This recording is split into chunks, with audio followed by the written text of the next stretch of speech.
Mari kita sebelum kita baca firman Tuhan pada hari ini, kita dengarkan lagu dari artis tidak asing lagi Nikita, Baliklah pada Bapa. Artinya bertobatlah. Itulah inti daripada lagu ini.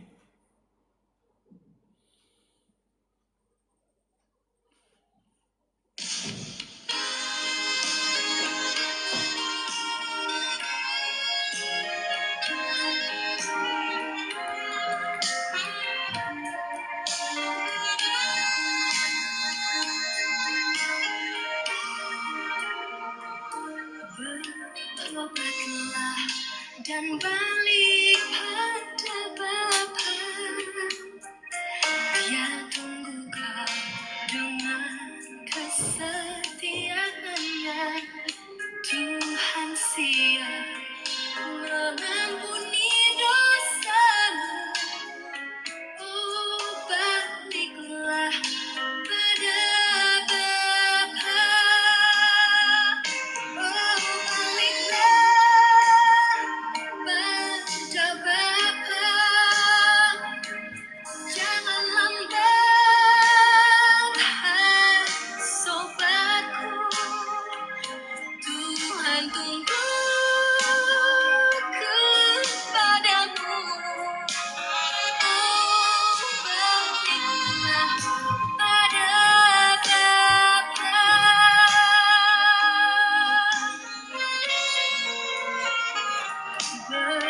Bertobatlah dan balik pada Bapa.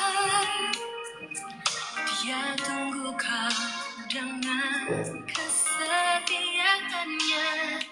Tuhan siap mengampuni dosamu.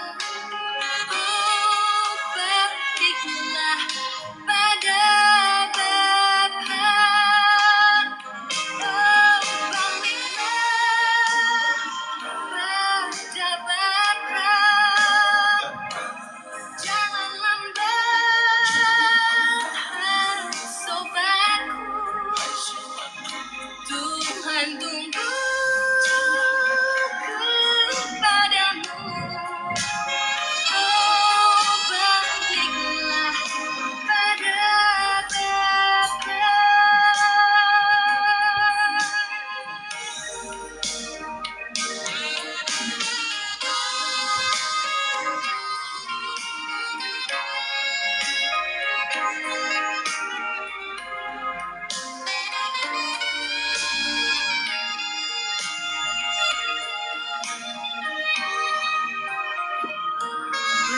Bertobatlah dan balik pada Bapa. Dia tunggu kau dengan kesetiaannya. Tuhan siap mengampuni dosamu. Oh, baliklah pada Bapa. Oh, baliklah pada Bapa. Jangan lambat, hai sobatku. Tuhan tunggu kepadamu. Oh, baliklah pada Bapa. Oh, baliklah pada Bapa. Jangan lambat, hai sobatku. Selamat pagi semua ya. Salam sehat buat kita semua. Selamat pagi Amang Silalahi Nursimah ya. Nursimah ya. Tuhan berkati ya. Sementara kita tidak naikkan dulu dalam room ya kepada teman-teman, supaya kita selesaikan dulu penyampaian firman Tuhan pada pagi hari ini agar tidak ada gangguan ya. Sekali usap saja kaca mobil yang kotor. Ya. Ya, sebelum baca firman kita berdoa. Terang dari Allah, cahaya dari langit, terangilah roh dan jiwa kami untuk mendengarkan firman-Mu dalam nama Tuhan Yesus Kristus. Amin. Firman Tuhan pada hari ini di hari yang ke-84, tanggal 25 Maret tahun 2026, diambil dari kitab Nabi Sefanya pasal 2 ayat yang ketiga. Dengan perikop seruan bertobat dan mencari Tuhan. Itulah perikop. Sebagai nats adalah sebagai berikut. Carilah Tuhan, hai semua orang yang rendah hati di negeri, yang melakukan hukumnya. Carilah keadilan, carilah kerendahan hati. Mungkin kamu akan terlindung pada hari kemurkaan Tuhan. Itulah nats firman Tuhan pada hari ini. Dan sebagaimana biasa kita tetap menyampaikan pedoman kita selama bulan Maret tahun 2026 dalam kitab Kejadian pasal 18 ayat 19, di mana dikatakan bahwa Allah telah memilih dia. Dia itu adalah Abraham, untuk diperintahkan kepada anak-anaknya dan keturunannya untuk berjalan sesuai dengan petunjuk Tuhan dan hidup dalam kasih, kebenaran, dan keadilan. Nah, itulah pesan daripada Allah kepada Abraham. Dan kemudian ada dikatakan, jika engkau menjalankan hal itu, maka janjiku yang sudah kusampaikan kepadamu akan kupenuhi. Jadi di sini jelas dengan topik kepada hari ini adalah orang yang mencari Allah adalah anak Tuhan yang rendah hati dan hidup dalam kasih, keadilan, dan kebenaran. Nah, sekarang apabila itu dijalankan Abraham kepada anak-anaknya dan keturunannya, maka Allah memenuhi janjinya kepada Abraham yang ditulis oleh Musa dalam kitab Kejadian pasal 12 ayat 2 sampai dengan yang ketiga. Ada 7 janji daripada Allah kepada Abraham bila dia menjalankan apa yang disampaikan oleh Tuhan kepadanya, yaitu mendidik anak-anaknya dan keturunannya sesuai dengan petunjuk Tuhan dan hidup dalam kasih, kebenaran, keadilan. Itu yang disarankan. Janji yang akan dipenuhi oleh Tuhan ada 7. Janji yang pertama adalah, aku akan membuat engkau menjadi besar. Ya, keturunanmu seperti bintang di langit dan seperti pasir di laut. Menjadi besar. Nah, keturunannya besar itu yang dimaksudkan adalah yang menjalankan karakter Allah. Kasih, keadilan, dan kebenaran. Jadi tidak terbatas hanya pada bangsa Israel. Tapi itu melebar karena berkat itu sudah mengalir daripada Israel ke seluruh bumi. Maka termasuk siapa saja yang menjalankan karakter Allah, kasih, kebenaran, keadilan dan keadilan, ya, itu sudah menjadi bangsa yang dianggap sebagai bangsa keturunan daripada Abraham. Kemudian janji yang kedua, aku akan memberkati engkau. Allah akan memberkati bangsa Israel. Janji yang ketiga, aku akan membuat engkau masyhur, terkenal di seluruh dunia. Ini jelas. Kita dari sejak kecil sampai sekarang sudah umur 73 tahun, saya sendiri sudah mendengarkan bagaimana Israel ini dari sejak dulu sampai sekarang. Selalu jadi perbincangan, selalu jadi seolah-olah dia menjadi bintangnya dunia, ya, selalu dibicarakan. Tapi kita lihat dalam teknik juga, semua ahli-ahli teknologi ada di Israel. Seperti ada pembuatan HP, komputer, obat-obatan, ahli-ahlinya semua dari Israel. Nah, sekarang yang keempat, dikatakan bahwa engkau akan menjadi berkat. Jadi, karena tadi sudah memberkati, maka bangsa Israel menjadi berkat. Nah, itu janji yang keempat. Janji yang kelima, nah ini ada jaminan moral dari Allah. Walaupun Israel sendiri tidak mungkin tahu, ya. Tapi ini berhubungan langsung dengan Allah. Apa itu yang dinamakan janji moral daripada Tuhan kepada bangsa Israel? Poin kelima dikatakan, orang yang memberkati engkau akan kuberkati.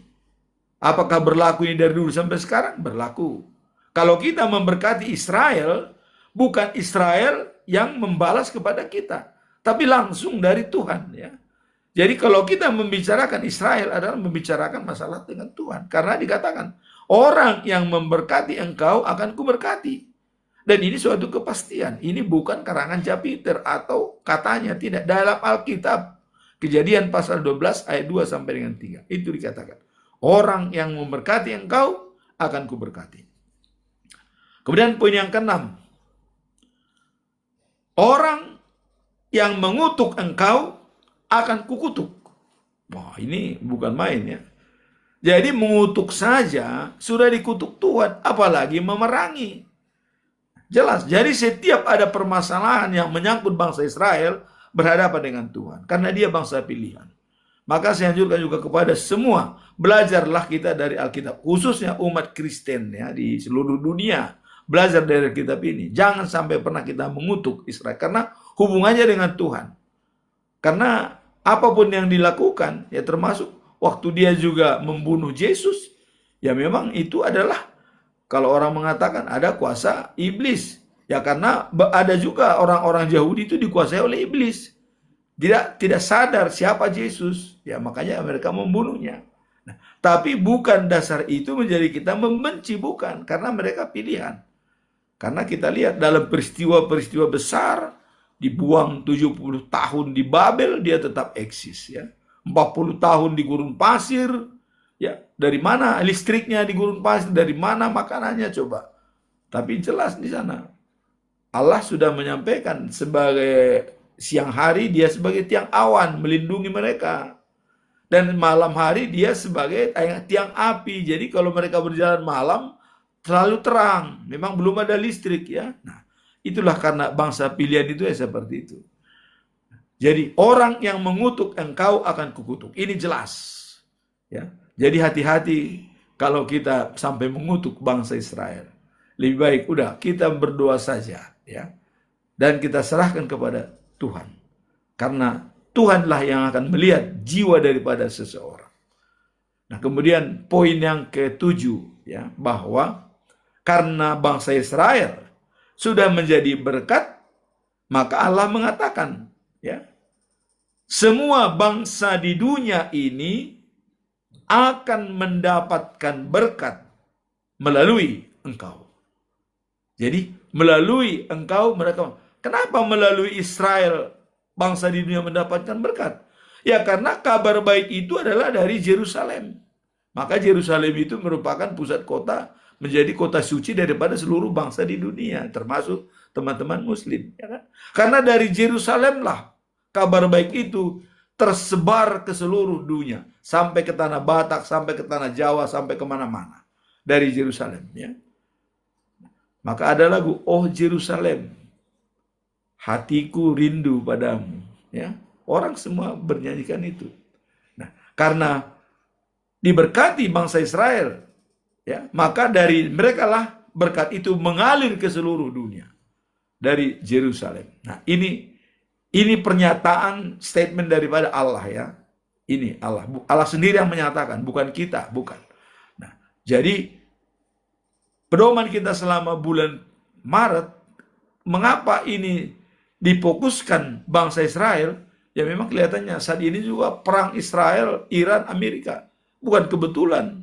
Dan ayat ini pun tidak kebetulan diambil oleh HKBP. Memang ada hubungannya. Coba selama 1 bulan ini kita membahas Israel. Dan sekarang sudah sedikit mulai reda. Jadi saya mengambil keputusan tentang perang di Israel, Iran, Amerika. Siapa yang menjalankan karakter Allah, kasih, keadilan, dan kebenaran, dia sebagai the winner. Terlepas dia babak belur atau habis, ya kena senjata atau bagaimanapun, tapi kalau dia menjalankan karakter Allah, kasih, keadilan, dan kebenaran, dia menjadi the winner. Lambat atau cepat itu akan keluar. Itulah pedoman kita selama bulan Maret 2020. Sekarang kita masuk dalam perikop hari ini, yaitu dalam kitab Nabi Sefanya pasal 2 ayat 3, ada seruan bertobat dan mencari Tuhan. Nah, tadi dikatakan orang yang mencari Allah adalah anak Tuhan, yang rendah hati dan menjalankan kasih, keadilan, dan kebenaran. Nah, sekarang ada seruan daripada Nabi Sefanya kepada bangsa Israel untuk bertobat. Apa latar belakang daripada perikop ini? Adanya seruan untuk bertobat. Mari kita lihat, ya. Jadi di Yahudi adanya saat krisis moral dan penyembahan berhala yang merajalela. Jadi ada krisis moral dan spiritual. Mereka menduakan Tuhan, penyembahan berhala secara merajalela di seluruh Yehuda. Inilah diperingatkan oleh Allah kepada Sefanya untuk menyampaikan pesan bertobat, ya, karena penghakiman akan datang lebih dahsyat dari Allah. Murka Allah akan tiba. Nah, sehingga dikatakan bahwa mereka sesat sebelum penghakiman Allah datang. Jadi kalau mereka sesat sebelum penghakiman datang, terpuruk. Tidak ada artinya hidup mereka. Percuma hidup. Nah, itu yang diingatkan oleh Allah kepada Sefanya, supaya ingatkan bangsa itu. Disitulah Allah Maha Pengasih dan Maha Pemurah. Dia sudah tahu mereka akan sesat semua, tapi diingatkan supaya mereka bertobat. Nah, kemudian dikatakan bahwa Allah akan datang. Kemungkinan besar pada awal, ya, pemerintahan Raja Josia, situasi ini disebutkan, ya, di mana Nabi Sefanya mengajak kembali kepada Allah sebelum terlambat. Ini terjadi pada abad 621 sebelum Masehi. Jadi Nabi Sefanya mengajak kepada semua umatnya di Yehuda sebelum terlambat. Marilah kembali kepada Allah. Tinggalkan berhala-berhala. Termasuk berhala-berhala modern. Berhala modern itu adalah yang memang memfokuskan kepada uang, fokus kepada karir, ya, dan fokus kepada teknologi. Seperti saat ini, orang-orang semua pakai HP di mana-mana. Walaupun kita bicara, tapi kita diam-diam, ya, semua fokus kepada HP. Nah, itulah. Di sini dikatakan berhala modern. Berhala modern itu kalau kita memfokuskan uang sebagai penjamin kita, atau boleh dikatakan menuhankan uang, menuhankan karir, menuhankan teknologi. Ini yang diingatkan, ya. Ada berhala yang sebenarnya dan ada berhala modern. Ini diingatkan oleh Sepanya kepada bangsa Israel. Nah, kemudian kalau kita lihat latar belakang, ada 4 poin yang membuat latar belakang ini muncul daripada Sepanya. Konteks pertama adalah konteks zaman. Nabi Sepanya bernubuat pada masa pemerintah Raja Josia, di mana Yehuda mengalami kemerosotan moral, ya, penyembahan berhala yang meluas, tidak taat pada Tuhan, membuat mereka, ya, Tuhan tak terindahkan. Jadi membuat murka Tuhan, ya, yang tidak terhindarkan. Artinya Tuhan sangat murka. Inilah diingatkan oleh Sepanya. Ini dalam zaman. Kemudian konteks ancaman hari Tuhan. Jadi ada semacam ancaman hari Tuhan, bahwa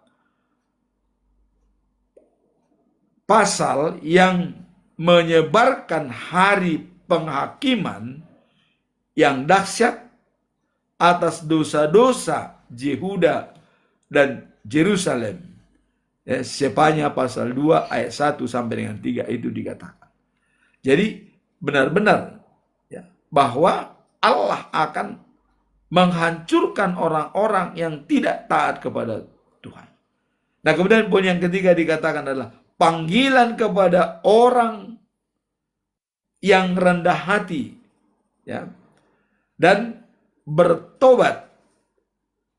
Jadi ayat 3 ini secara khusus ditujukan kepada mereka yang masih hidup benar.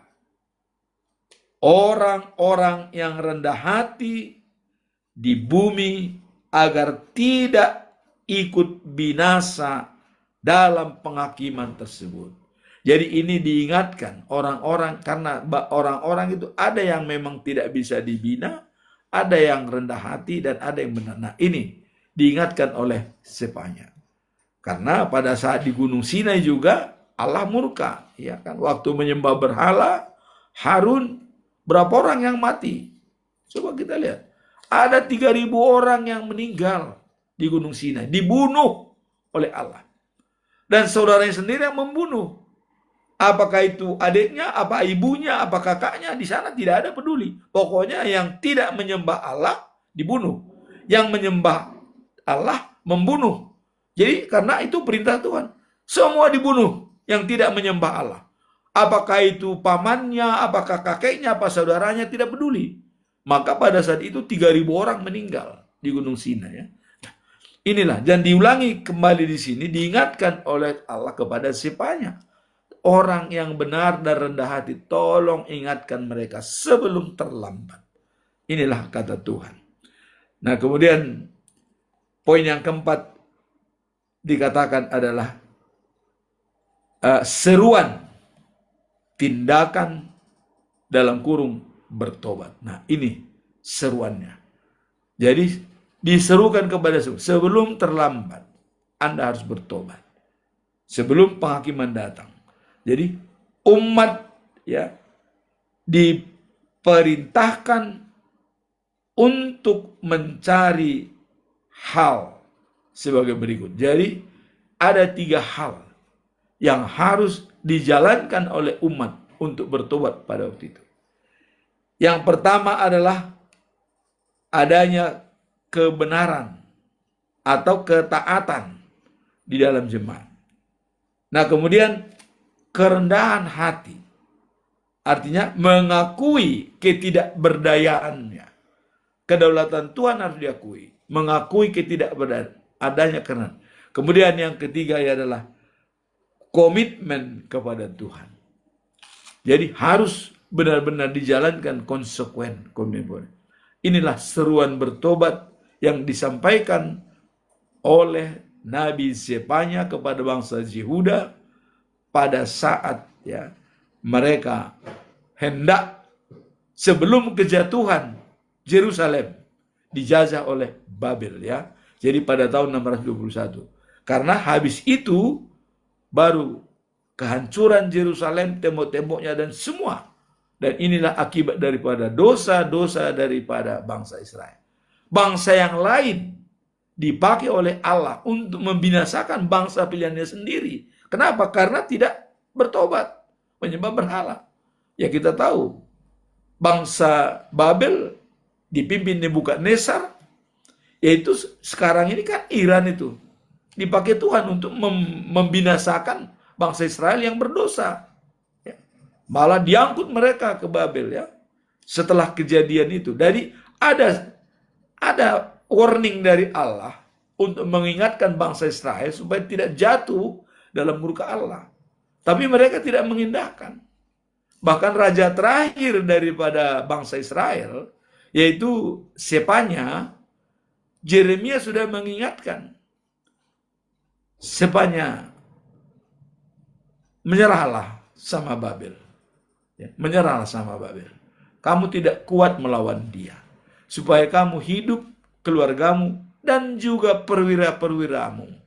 Ini disampaikan oleh Nabi Yeremia kepada Sepanya, raja terakhir di Yehuda ya. Itu sekitar tahun mungkin ya 560-an, 586 Masehi, ya sebelum Masehi ya.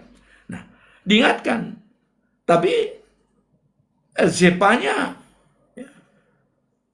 ya, bukan Yeremia mengingatkan Sedekia ya. Sedekia tidak mengindahkan. Karena sudah diingatkan, tapi dia bilang, apa kata dunia? Kira-kira begitu pernyataan daripada Sedekia. Karena di Babel ya, sudah banyak orang yang diangkut dan ada yang membelot. Ya, Babel itu atau Iran saat ini ya. Sudah ada yang membelot ke sana. Apa kata mereka? Nanti saya dicaci maki katanya. Kalau saya dicaci maki bagaimana? Saya seorang raja. Saya kan kuat. Dan nanti takut saya dilecehkan oleh kawan sendiri yang dari Yehuda yang sudah membelot kepada Babel, kata Sedekia. Nah, ini didengar oleh Tuhan. Yeremia, kata Allah, katakan kepada Sedekia, itu tidak akan terjadi. Coba, 2 kali diingatkan oleh Tuhan melalui Yeremia sebagai nabi yang dipilih oleh Tuhan. Tapi Zedekia tetap tidak mau menurut. Bahkan dikatakan oleh Zedekia waktu mereka pertemuannya dengan Yeremia di istananya, tolong jangan sampaikan apa yang kita bicarakan ini kepada perwira-perwira saya, kata itu. Jangan dia sampaikan, katanya. Dan kalau nanti kau ditanya, bilang saja, kau minta ampun kepada raja supaya tidak dimasuki lagi dalam penjara. Kan aneh ini. Diplesetkan. Jadi sudah ada kebohongan di sini ya, diplesetkan. Padahal yang dibicarakan adalah supaya dia menyerah kepada bangsa Babel.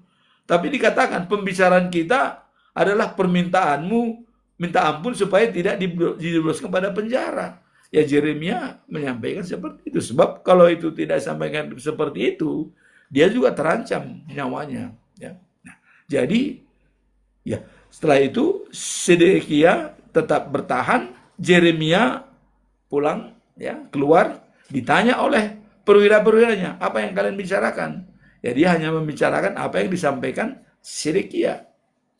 Apa yang terjadi? Mari kita lihat kejadiannya. Tentara Ur-Kasdim dari Iran atau dari Babel itu menyerang Sedekia. Dia lari terbirit-birit ya ke dekat Rama. Lari dia, malam hari dia lari. Anaknya semua dibawa, perwiranya juga banyak dibawa. Lari, kabur mereka. Tapi dikejar oleh tentara daripada Babilonia ya, atau Nebukadnezar. Dan saat ini itu adalah Iran ya. Dikejar sampai mereka ditangkap semuanya. Sedekia ditangkap, anak-anaknya semua ditangkap, perwira-perwira ditangkap. Dan dibawalah dia ke Raja Nebukadnezar di Babel. Begitu sampai di depan Raja Nebukadnezar, Nebukadnezar mengambil keputusan, anak-anak Sedekia semuanya kepalanya dipenggal di depan matanya. Dipenggal semua kepalanya di depan matanya.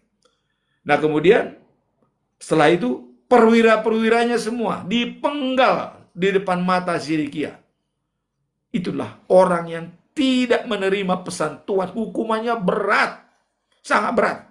Coba, dipenggal di depan matanya. Semua perwiranya, semua anaknya. Mati. Dan apa hukuman kepada Zedekia? Kedua matanya dicongkel, dibutakan. Diikat dia pakai rantai tembaga, tangannya dan kakinya. Masukin dalam penjara. Inilah akibat orang tidak menerima pesan Tuhan, tidak mengindahkan pesan. Tuhan sudah mengatakan tadi, itu tidak akan terjadi. Kau turuti. Itulah saking bandelnya bangsa Israel, maka terjadi seperti itu. Ya. Akhirnya, ya, terjadilah penyerangan Yerusalem, Yehuda, semua baik suci dibongkar, semua rusak. Jadi kalau mengenai kehancuran itu, Israel sudah pengalaman, ya, sudah pengalaman, hancur semua. Tembok Yerusalem itu rata. Baik suci yang termegah dibangun selama akhir zaman adalah rata dengan tanah. Semua peralatan emas diangkut ke Babilonia, dimasuki dalam kuil-kuil di Babilonia. Itu. Nah, itulah akibat tidak mengindahkan pesan daripada Tuhan melalui nabinya. Nah, maka di sini pun diingatkan oleh Sepanya, bertobat sebelum datang hukuman.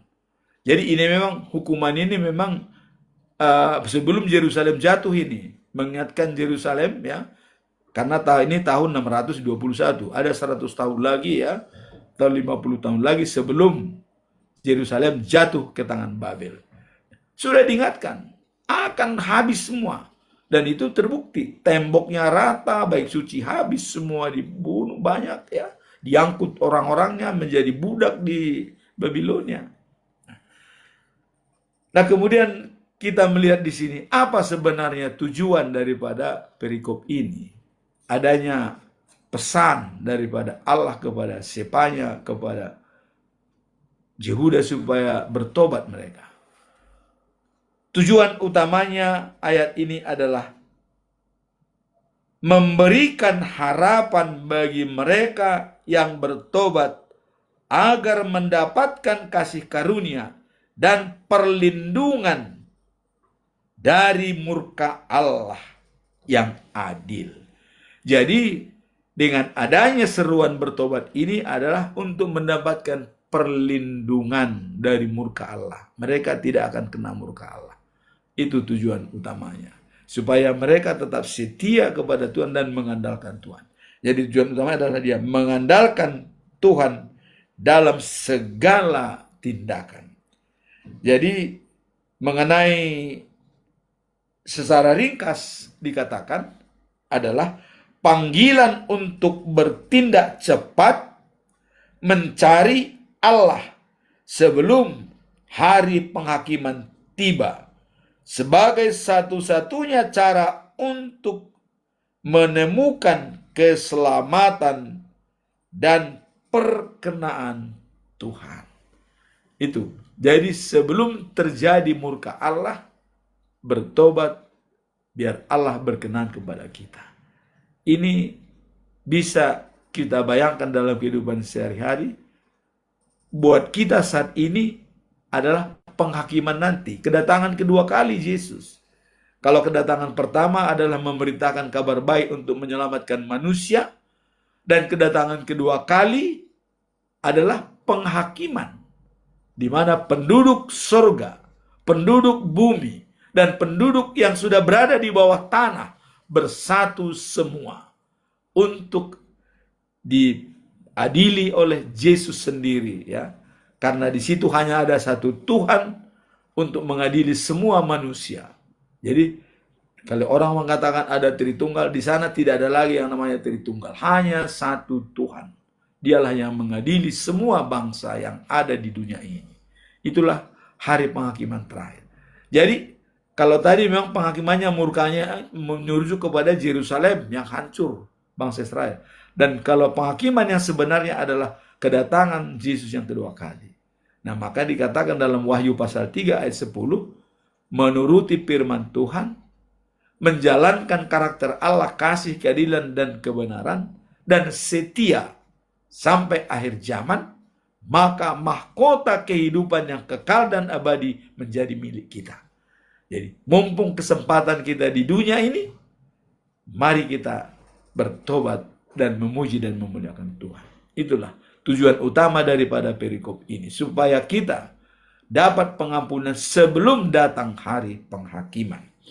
Nah, sekarang kita masuk dalam poin yang ketiga. Apa pesan moral daripada perikop ini yang perlu kita sampaikan? Pesan moralnya, ya, dan teologis utama ayat ini yang berada dalam konteks pengumuman hari Tuhan atau hari penghakiman, ya, dapat kita bagi dalam 5 bagian, ya. Nah, pertama adalah dosa memiliki dampak penghancuran, ya, yang luas. Jadi kolektif. Kenapa dikatakan luas? Karena bukan hanya manusia yang hancur, alam semesta pun hancur.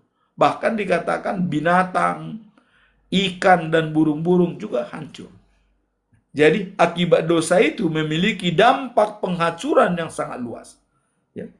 Jadi termasuk semua alam semesta, hewan, ya, burung, ikan, ya, dan juga yang lainnya. Jadi pesan moralnya adalah manusia bertanggung jawab atas kelestarian alam dan lingkungan. Jadi kejahatan manusia dapat membawa kerusakan ekologis. Jadi kita lihat contoh di Sumatera Utara. Kejahatan manusia, dampak daripada pembabatan hutan, banjir bandang, hancur rumah, terbawa oleh banjir bandang, manusia banyak korban. Jadi dikatakan di sini bisa secara massal akibat dosa daripada manusia itu sendiri membawa kehancuran berdampak luas. Nah, itulah dikatakan dosa memiliki dampak penghancuran yang luas dan kolektif. Itu yang pertama. Kemudian pesan moral yang kedua, keadilan Allah yang tidak mentolerir dosa. Tidak ada ditolerir dosa. Kalau dosa, ya dosa. Tidak ada. Tidak ada pengampunan. Ya, kalau sudah penghakiman, maka dikatakan di sini sebelum terjadi penghakiman itu disarankan bertobatlah.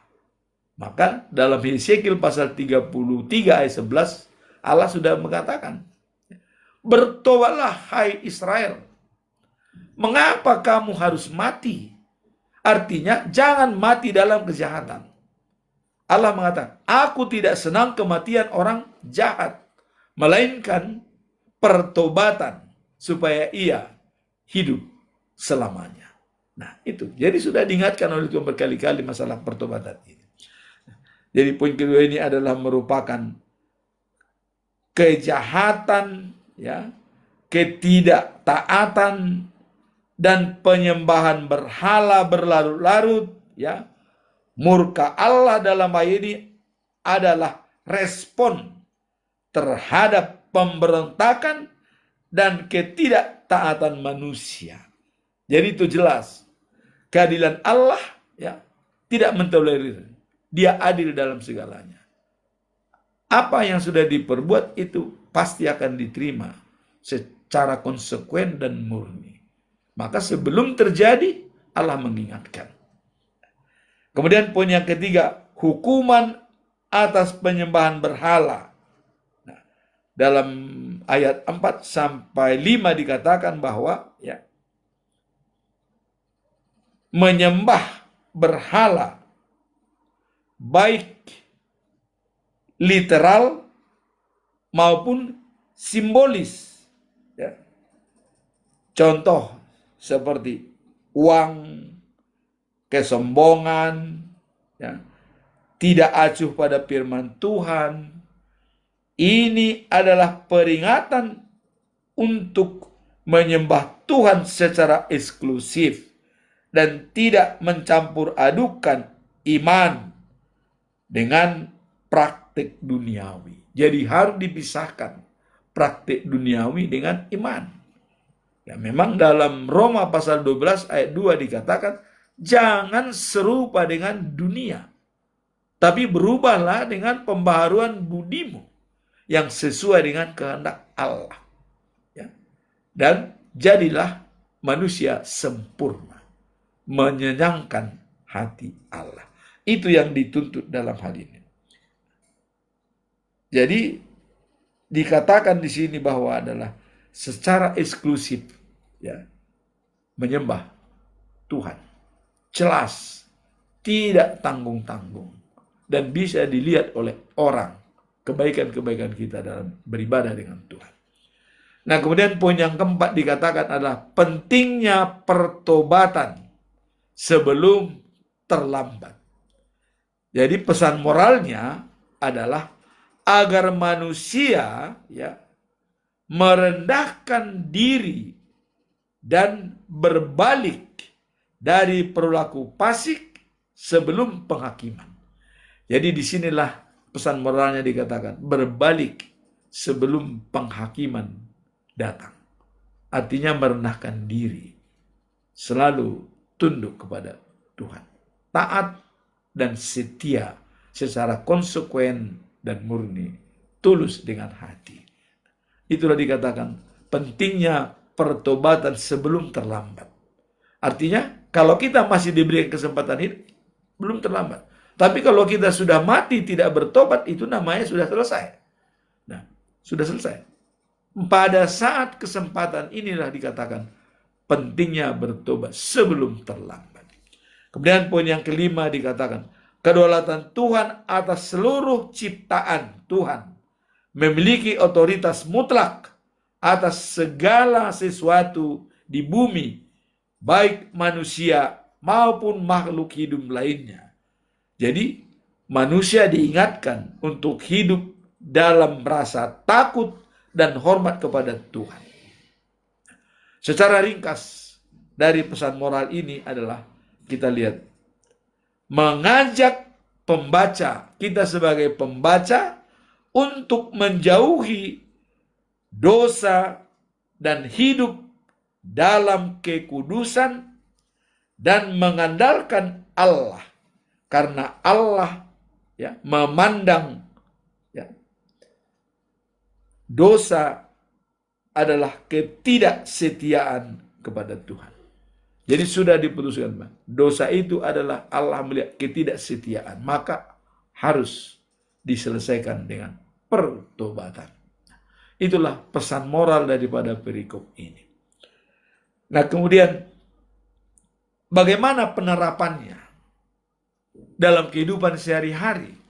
Bagaimana cara kita untuk menjalankan hal ini dalam kehidupan kita sehari-hari? Ini yang paling penting untuk kita ingatkan, renungkan bersama, ya.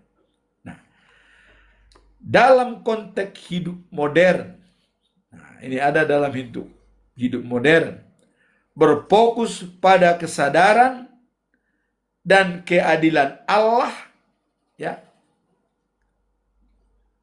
bahwa penyembahan berhala, ya, berhala modern, ada dua bagian di sini dikatakan. Penyembahan berhala yang sebenarnya adalah patung-patung dan menduakan Tuhan. Tapi ada juga yang namanya penyembahan berhala modern. Jadi penyembahan berhala modern adalah apabila kita mengutamakan uang, mengutamakan karir, mengutamakan teknologi. Dalam istilah lain dikatakan mentuhankan uang, kita tunduk patuh kepada hanya uang, atau kita tunduk patuh karir, jabatan, kita patuh dan tunduk kepada teknologi, ya, itu merupakan Tuhan kita. Nah, ini dikatakan berhala modern. Kedua ini dikatakan harus benar-benar kita selektif melihatnya. inilah yang dikatakan mengenai perlu berhati-hati untuk bertobat sebelum hari Tuhan atau hari penghakiman datang. Baik berhala yang sebenarnya maupun berhala yang modern yang melanda dunia pada saat ini. Ya, itulah yang dikatakan. Nah, sehingga ada poin-poin tertentu yang disampaikan yang perlu kita renungkan dalam situasi ini. Di sini saya mencoba mengambil 4 poin yang perlu kita renungkan bersama untuk menghindari berhala-berhala dan berhala modern pada saat ini. Pertama adalah penguatan hidup dari penyembahan berhala modern. Jadi ada penguatan hidup kita dari berhala modern. Menegur umat menyembah berhala. Nah, kemudian adalah dalam konteks berhala modern, kita evaluasi. Ada evaluasi diri tentang masalah menuhankan uang, menuhankan jabatan atau karir, menuhankan jabatan karena begitu pentingnya jabatan sehingga pergi ke Gunung Kidul, pergi ke Gunung A, ke B, mencari, bahkan menyembah berhala lagi Untuk mencari jabatan dia menyembah berhala lagi. Ke gunung, ke keramat-keramat. Nah, ini diingatkan berhala modern. Nah, kemudian teknologi, Dan kalau kita lihat dalam teknologi, kita sangat-sangat keranjingan dengan Bahkan anak-anak kecil pun untuk makan saja harus nonton YouTube, nonton HP. Bahkan umur 3 tahun pun sudah harus nonton HP, coba. Dan ada teman saya dari Medan, anaknya keranjingan pada saat dia tinggalkan selalu HP dipegang. Sekarang umurnya sudah sampai 5 tahun, tidak bisa bicara. Tidak bisa mengatakan sesuatu. Karena itulah keranjingan HP yang merusak otaknya. Dan sangat-sangat ironis sangat-sangat dengan teknologi saat ini. Nah, maka kita semua wajib untuk menjaga. Nah, maka saya mencoba akan membantu untuk membaca watak karakter daripada anak-anak, Dan saya memang tujukan kepada anak-anak, kepada orang tua juga, hanya Anda menyampaikan tanggal lahir, kita bisa melihat wataknya apa, kelemahannya apa, kekuatannya apa, Dan ini bukan ramalan, bukan. Ini teknologi, Dan ini sudah saya keluarkan bukunya di dalam Gramedia, Manajemen Jati Diri, judulnya yaitu 7 sasaran 8 langkah menggali kepribadian unggul manusia sejati. Jadi bukan kadam, bukan ramalan, Membaca watak dari tanggal lahir, dan apabila diberikan tanggal lahir yang benar, itulah wataknya begitu dia lahir. Jadi bukan setelah dia dewasa, bukan. Watak itu setelah lahir. Begitu keluar dari rahim ibunya, ini wataknya. Nah, dan ini kan talenta ini perlu kita pakai untuk membantu kita mendidik anak-anak. Dan ada contoh, ada 2 anak sama-sama sudah besar, bahkan sudah sekolah, sudah SMP. Tapi kenapa satu orang kalau kita suruh pergi berani, misalnya pergi ke pasar berani, pulang sehat.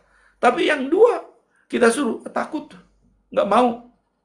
Inilah watak yang bisa kita pelajari dari sifat-sifat dari 2 anak tersebut. Sehingga kita untuk mendidiknya, kalau mau untuk ke pasar kita suruh ini. Kalau untuk di rumah, untuk bersih-bersihkan rumah, kita suruh si B.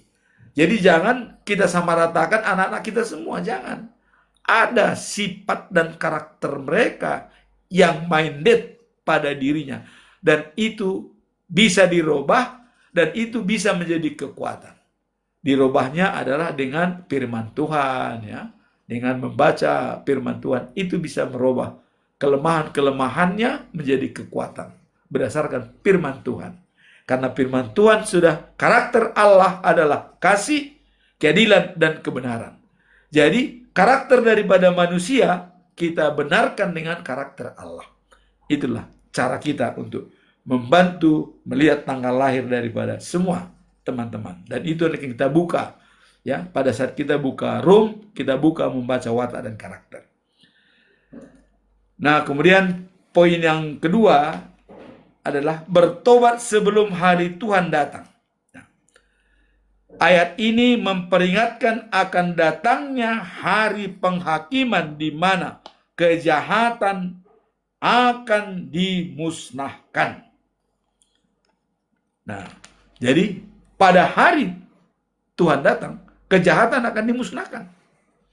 Ya jelas, kalau dalam penghakiman terakhir nanti, Yesus sudah memisahkan antara yang jahat dan yang baik. Dipisahkannya bagaimana? Yang baik itu dipisahkan sebagai domba, yang jahat itu dipisahkan sebagai kambing. Jadi kambing di sebelah kiri, domba di sebelah kanan. Nah, siapakah domba ini? Domba itu adalah dibaptis.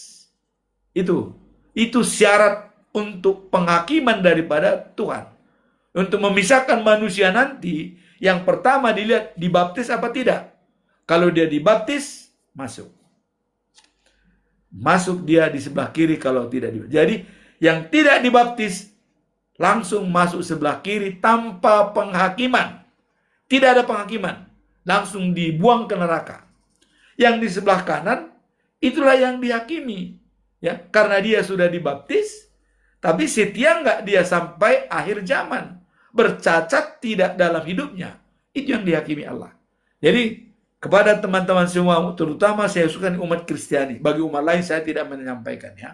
Ya, karena tidak ada kaitannya. Umat Kristiani, bagi anak-anak yang tidak dibaptis, baptislah segera. Saya tidak menyalahkan baptisan selam. Tidak. Itu baik, silakan. Tapi, ya, kalau di kita, di HKBP, dibaptis pada saat bayi, ya, bahkan 8 hari pun bisa dibaptis. Kenapa dibaptis pada saat bayi? Karena begitu lahir, dia sudah berdosa. Tapi kalau kita baptis dia setelah dewasa, bagaimana kalau dia meninggal sebelum dibaptis? Apakah masuk surga? Kan tadi dikatakan, yang tidak dibaptis itu masuk kiri, sebelah kiri, kambing. Yang dibaptis itu sebelah kanan. Nah, maka di kita di HKBP, kalau ada sakit anak yang belum dibaptis, itu harus dibaptis boleh penatua. Namanya baptisan mendadak atau tardidi nahinipu, ya. Nanti setelah dia sehat kembali, baru diberkati lagi oleh hamba Tuhan, imam di gereja. Jadi bisa dibaptis oleh orang tua pun bisa membaptis anak, bisa. Siapapun bisa membaptis pada saat dia sakit atau krisis, tapi belum dibaptis. Nah, itulah pentingnya filosofinya bahwa di HKBP harus dibaptis sejak dia kecil, karena menjaga supaya dia terdaftar. Karena kita tidak tahu umur. Karena tua, muda, kecil, besar itu pasti mati. Nah, kepastian ini maka kalau dia pasti sudah dibaptis, dia masuk di tangan sebelah kanan. Soal kesalahan dia, itulah yang dihakimi. Yang penting dibaptis dulu. Maka waktu Yesus juga menyatakan kepada murid-muridnya sebelum dia naik ke surga, itu jelas. Dalam Injil Matius pasal 28 ayat 20, ayat 19 sampai 20. Ya. Apa dikatakan? Yesus berpesan kepada murid-muridnya sebelum dia naik ke surga. Ya. Dikatakan, pergilah ke semua bangsa di dunia ini. Ya, baptis mereka dalam nama Allah Bapa, dalam nama Yesus Kristus, dan nama Roh Kudus. Ajarkan mereka dan bimbing mereka sebagai pengikutku. Itu kata Yesus. Dan di pasal di ayat 20 dikatakan, aku akan menemanimu sampai akhir zaman. Bagaimana Yesus menemani sampai akhir zaman? Dia sebentar lagi naik ke surga. Pada saat itu dia mau naik ke surga. Tapi kenapa kata-kata itu dia menemanimu sampai akhir zaman? Itulah kedatangan Roh Kudus. Ya, 10 hari setelah dia naik ke surga, datanglah Roh Kudus. Itulah menemani sampai akhir zaman. Kalau kita lihat dalam Ibrani pasal 12 ayat 2 dikatakan bagaimana, ya? Pandanglah Yesus sebagai pusat kebaikan. dan pusat iman kita, keyakinan kita. Karena dialah yang menyempurnakan iman kita sampai akhir zaman. Menyempurnakan iman kita sampai akhir zaman, itulah yang datang dikirim Roh Kudus. Ya, Roh Kudus untuk menemani kita sampai akhir zaman. Jadi Tuhan tetap mengawasi manusia. Pada saat dia di sangkasana di sorga, dia melalui nabi-nabi pesan-pesan semua. Pesan. Ada nabi-nabi. Dalam perjanjian lama melalui nabi semua pesan. Pada saat nabi tidak lagi berjalan sesuai dengan pilihannya, dia datang turun ke bumi. Langsung mendidik para rasul. Itulah yang menyampaikan berita baik kepada semua orang. Para rasul dan Yesus ada sendiri. Saksi hidup adalah para rasul. Dan pada saat dia naik ke surga, dikirimlah Roh Kudus untuk menemani manusia sampai membimbing akhir zaman. Jadi tidak ada waktu kosong di dunia ini Allah untuk memberikan kesempatan bagi kita untuk bertobat. Pada saat perjanjian lama, para nabi yang diberikan tugas. Pada saat perjanjian lama, Yesus Kristus dan rasul-rasul dipilih. Dan pada saat Yesus naik ke surga adalah Roh Kudus yang menemani kita. Jadi tidak ada waktu jeda penyertaan Tuhan di dalam membimbing manusia sampai akhir zaman. Itulah sedikit perkembangan. Kemudian poin yang ketiga, hidup dalam ketaatan akan Tuhan. Jadi ini dikatakan adalah mengajarkan bahwa Allah tidak mendiamkan ketidaktaatan, ya, tidak membiarkan ketidaktaatan. Umat Tuhan dipanggil untuk hidup dalam kekudusan dan menjauhi perbuatan fasik dan mengadakan bahwa setiap tindakan akan dipertanggungjawabkan. Jadi tidak luput dari pertanggungjawaban masing-masing. Jadi, everybody freedom to choice. Semua orang bebas menentukan pilihan. Tapi kita harus ingat, bertanggung jawab atas pilihan itu. Itulah yang dikatakan di sini, hidup dalam ketaatan akan Tuhan atau kekudusan. Nah, kemudian poin yang keempat adalah menyadari atas kedaulatan Allah atas seluruh ciptaan.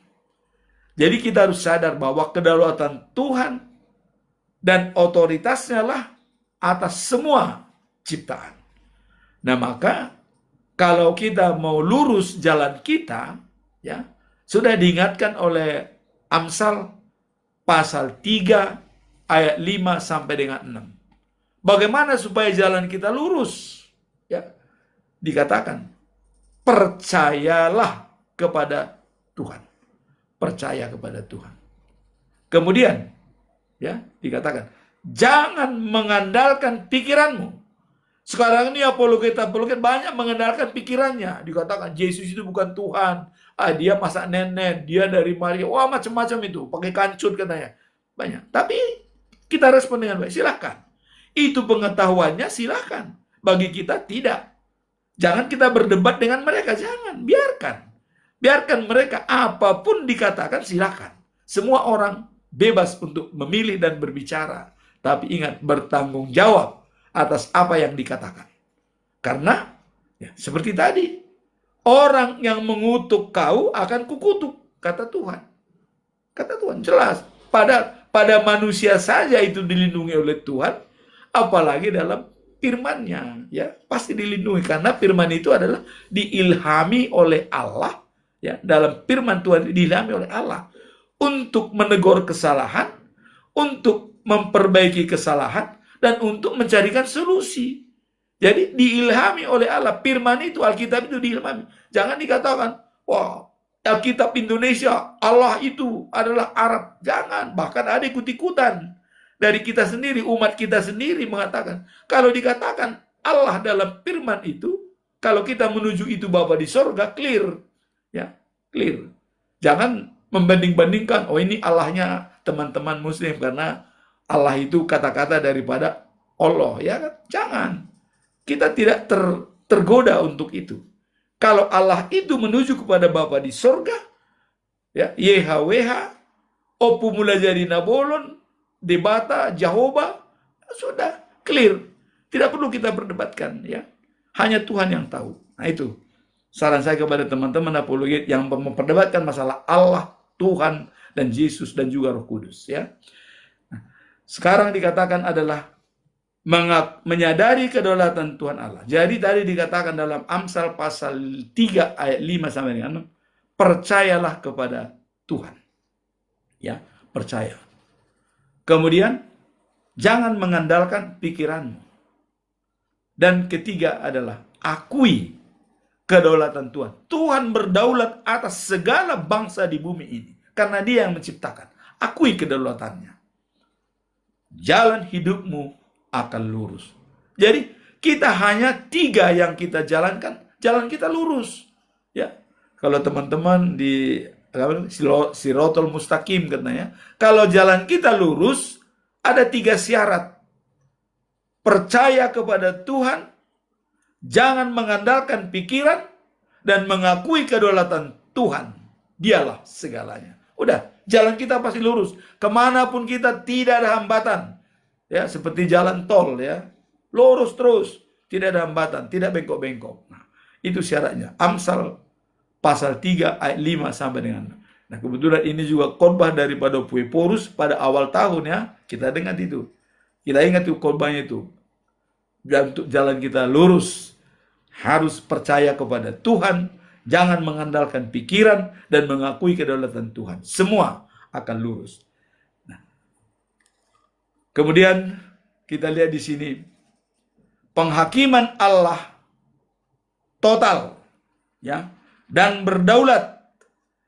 Ini mengajarkan manusia untuk menghormati kedaulatan Allah atas semesta alam dan tidak bertindak merusak.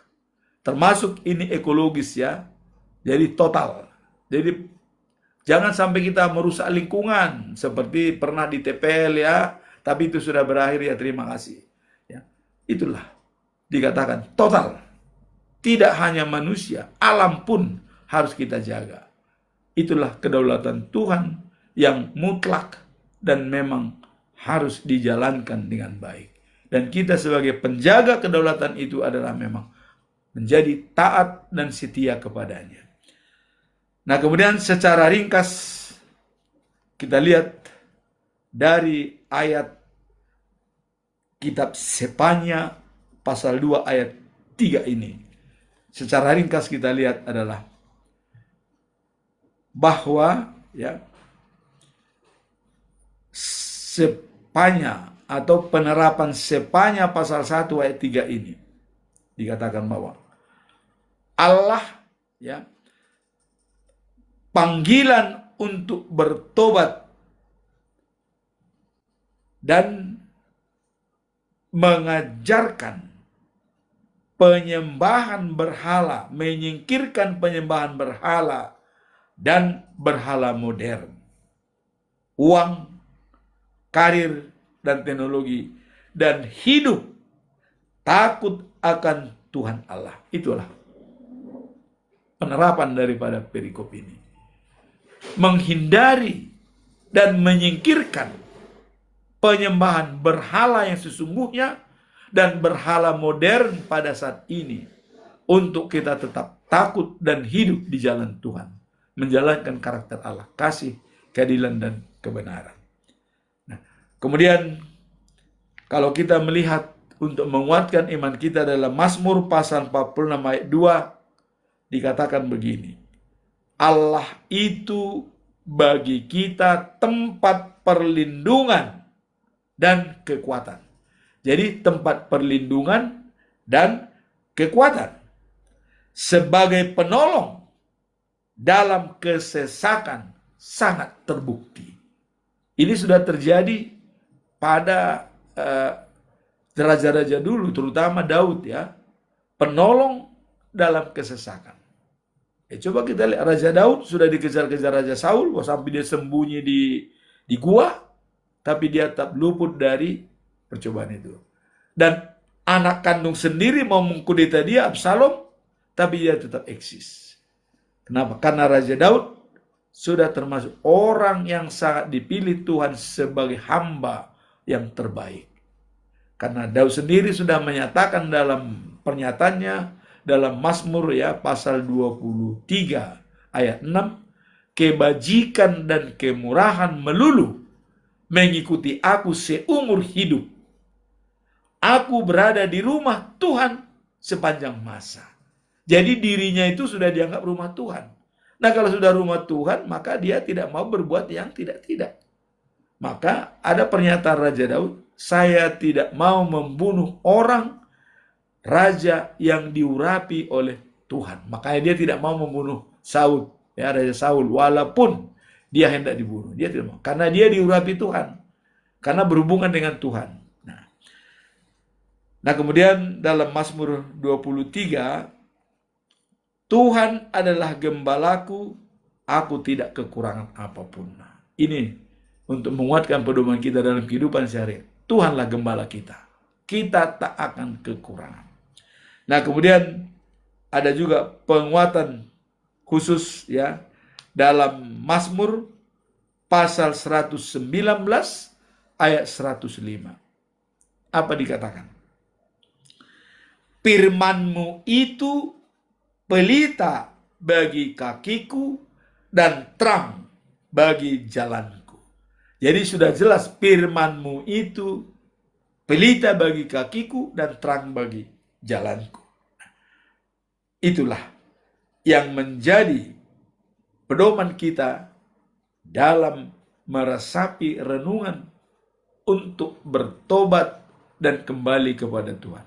Kalau sudah kita menganggap bahwa firman itu sebagai pelita kaki kita dan terang bagi jalan kita, kita tidak akan ragu lagi untuk bersama dengan Tuhan dan meyakinkan diri sendiri dan yang lain. Nah, kemudian hidup sehari-hari kita tidak hanya merenung. Jadi jangan hanya merenung dalam kehidupan sehari-hari, tapi adalah mengenal langkah nyata. Artinya menjalankan langkah nyata dalam melayani berdasarkan iman yang tulus. Jadi semua pekerjaan itu kita jalankan dengan tulus, dengan iman yang baik, dan tidak hanya merenung, tapi dengan tindakan. Karena iman tanpa perbuatan adalah mati. Maka berbuatlah sebelum kita mendapat penghakiman dari Tuhan. Bertobat sebelum terlambat. Amin. Tuhan memberkati. Kita berdoa. Tuhan yang Maha Kuasa, kiranya Engkau memberikan kami keteguhan hati untuk menyalami hidup sesuai dengan kehendak-Mu. Bimbinglah langkah kami, agar kami dapat meneladani ajaran-Mu dan menjauhi segala bentuk kejahatan. Dalam nama Tuhan Yesus Kristus kami berdoa. Amin. Demikianlah saudara-saudara